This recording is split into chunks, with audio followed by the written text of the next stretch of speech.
So it's finally the day I show you my new daily driver, and yes, it's sitting alongside my Focus ST. That is going nowhere, so don't worry about that. But I've bought something big, a bit leery, probably not so reliable, probably not so good on fuel, which was my criteria to get something good on fuel, and that was reliable. However, I think I've kind of just avoided that. I did say I want a V8, so that might be a hint. But anyway, enough of the waffle. Let me show you my brand new car.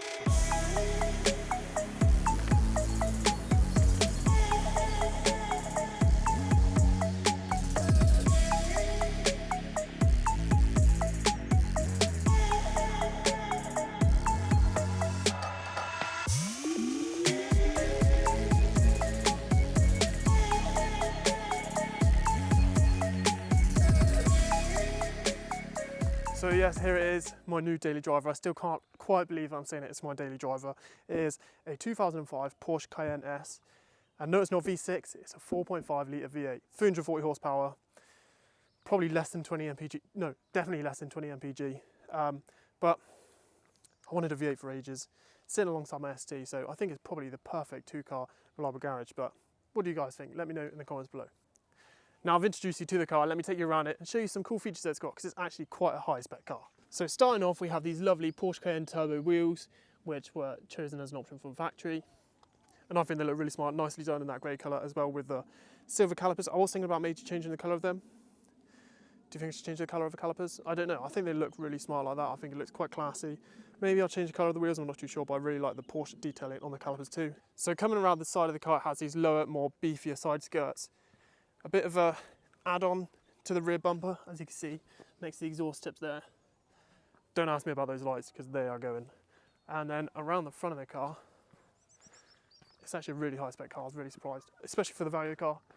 Underneath, because sometimes they don't have this bit, they normally have this bit in black, but we've got this bit in silver and this bit in silver. Front of the car we have the xenon headlights, which need a little bit of a buff, but I'm not too worried about that. The Porsche logo hasn't faded too much. I think that's probably the original badge, which is quite good.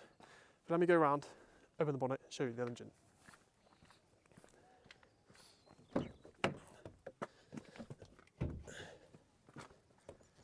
It is a bit dirty inside, I do apologise for that. I do need to give it a bit of a clean. But here we go, the pièce de résistance. Oh. There we have that mighty 4.5 litre V8, 340 horsepower, incredibly bad on fuel. But yeah, 24, had a V8.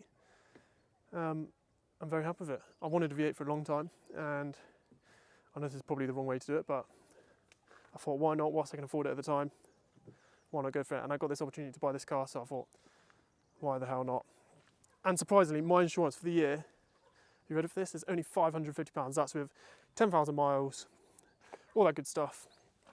And it's probably because I live in the middle of nowhere, as you can see, a lovely area, which is Cornwall. So if you want a nice car, get yourself down to Cornwall, get yourself insured down here. You can get yourself nice cars like this.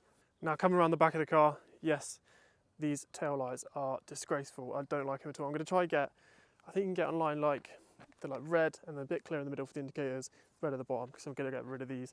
I did ask if they were wrapped, but they're not. They're actually sprayed that colour, so I'm going to have to get whole new light units completely. But I'm not overly fussed about that. That can come in the future. It comes with tinted windows, which I really like, and these optional tailpipes, which sound mega. I'll do some sound clips in a minute, and then yeah, I love it. I need to change it though. I think I might change the back box at some point, but if anybody knows any good back boxes to put on Porsche Cayennes, then please let me know, because I would like to do that in the future. But other little cool features that this car has is split fold-in tailgate, and then obviously a huge boot. And yes, it's a bit dirty because I've had the dogs in the back of it, but whatever other thing is handy when we do have the dogs, has this net in the back so they don't try and jump through the front. But other than that, the car's really tidy, and for the price I paid for it, I am really, really happy with it. So let's now take you onto the interior, show you around that. So as we step in the car, move my camera equipment. Yes, it is a bit mucky in here, but just because I've done a lot of mileage in it in the last couple of days. But it is an absolutely lovely place to be, actually, considering the age. It's held up really well. Like, there's no tears on the steering wheel. There's a little tear on the back seat there, but at the end of the day, I'm not going to be sitting in the back most of the time. There's no tears on the front seat. It's got full electric, up, down, left, right, you name it, it's got it. It's got lovely, take away my air freshener thing, not sponsored. It's got the air suspension as well, because I know these, some of them you could get with just the normal suspension, but this has got the air suspension upgrade. It has this head unit, which isn't standard, but it's quite good because it's got Bluetooth. Doesn't have heated seats up here. Whether that's something that's been taken out, I don't know. I'll have to find out and look into the specs of the car a bit more, because I do have the spec sheet. I'll get that out in just a second. But my favourite thing about this has got to be that. This pan roof is absolutely incredible and I love it. And with the buttons that are up here, you can put the blind all the way forward. Oh, the engine's not on in a minute, but anyway, that can go right the way back, which is going to be great when I go to Europe in the summer. And then what else does it have? Oh yeah, it's got heated wing mirrors, folding wing mirrors, big speaker system up here. Speaker system in this car is really, really good. It's got a multifunctional steering wheel. And obviously it's the 6-speed automatic gearbox. And that's the thing. I did 200 and something miles the other day when I picked it up. Filled it up, put 100 quids in, and I had 380 miles of range, something like that. Got home, 200 miles later, and I still had just over 250 miles of range left, which I thought was like incredible. So I'm really happy with that. It's not like massively different to the fuel economy on my Focus, to be honest. But yeah, I'm really, really happy with that. Hopefully it doesn't throw up any problems in the future. But let me take you out in it now, get you a few sound clips, and see what you think of it, because I think it sounds absolutely mega. But it could do with a new back box on it, I think, just to make it a little bit louder.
So here in front of me, I have the original invoice of the car back from 2005. It was bought in November, on the 5th of November 2005 from Porsche Centre Leeds. And the complete total of the car was £65,075, which I converted to nowadays, and that is around £121,000, which is incredible to think, because I only bought this car for £4,000, something like that, which is, hopefully it doesn't depreciate anymore, and hopefully it may go up in value. But yeah, some of the options include, like, the car itself on its own is £38,212, the silver is £485, full black interior £1,599, xenon headlights £671, the Porsche, the PCM system, which I think is like the air ride and your all-terrain modes, that was £1,634, privacy glass £194, collapsible spare tyre, that's another thing. So in the back you have a spare tyre which isn't inflated, because you have your own system on board, because it's got the air ride to inflate your own tyres yourself. Centre wheel caps £148, panoramic roof system £1,855, auxiliary heating system £876, park assist, that was free. Oh no, £458 park assist. So it's got a telephone module without hands, that's a bit annoying, £445. It's got the 20-inch wheels, which are £1,571. The 4-tube sport tailpipes, which I showed you just a minute ago, they were £530. The Tiptronic gearbox was £1,497. What else? Air suspension, £1,679. And Cayenne Sports Design Package, which was like all the sporty bumpers that I showed you earlier. So it's got the rear bumper, the side skirts, the front lip, and a few other bits and pieces. That was £2,316. A few other little bits and pieces it's got, but other than that, that's the main invoice that came with this car back in 2005, which I think is pretty cool to have. So there you have a quick show around my brand new daily driver, a Porsche Cayenne S. I still can't quite believe it that I'm saying that that's my daily driver alongside my Focus ST. But let me know in the comments below if you liked it, if you liked the sound of it, and what you'd like to see me do with it in the future. I would like to take it over to Germany and take it on the Nürburgring. I think that'd be quite a cool thing. But the other thing I'd like to do is put a tow bar on it and then tow my ST around with it, which is also quite a cool thing to do. And maybe take my ST on some track days. So who knows, let me know in the comments below what you want me to do with this car, and if you want me to take it to cool places and stuff that you want me to do with it. So other than that, like I always say, I really appreciate your support. Thank you so much for watching. Let's try and hit 1,000 subscribers by the end of the year. As always, my name is Ollie, the Vokevvautomotiv, and I'll see you in the next video. Ciao.